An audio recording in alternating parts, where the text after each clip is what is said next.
Hi, this video is to talk about the first day feedback on NMIMS competency test. What type of questions were asked?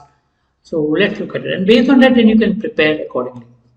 We do have courses of PI, VAT, GD. Interested, you can contact us. So three sections: verbal 9, logic 6, managerial 5. So the three sections which are there. So if you look at verbal, it's like that fill in the blanks what was asked in that model paper. Para summary was there, reading comprehension was there, which was a surprise, three questions. And there were critical reasoning questions on inference. I mean, there's some of the questions which are there, 9 questions in the section. From that, three were one passage of RC and three questions. Simple. I mean, the RC was very simple. And a few critical reasoning questions and para summary, fill in the blank sort of. So more of CAT type of verbal reasoning, verbal questions, but very easier level as such. And a few critical reasoning. Critical reasoning becomes important purely because it's asked across sections, specifically inference type questions. Go to the focus on those and try to prepare those areas as far as possible.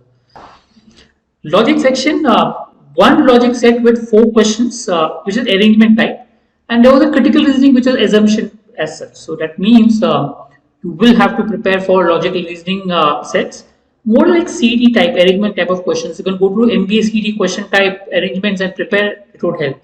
Even banking exam could be a good source. Then managerial, more of decision making. So if you look at ZAT, DM questions and try to pick up the management type of questions based on DM, that could help. And critical reasoning questions based on inference. So inference becomes extremely important. Basically focus on critical reasoning, focus a little bit on VA and the logic section as such. So mix. Technically doesn't look like a needed exam because you've already given the NMAT and now you're giving this exam. But yes, the exam is there, very high weightage. Look at the type of question that come in the exam and prepare accordingly. That should hopefully help you with regards to your preparation and cracking the exam.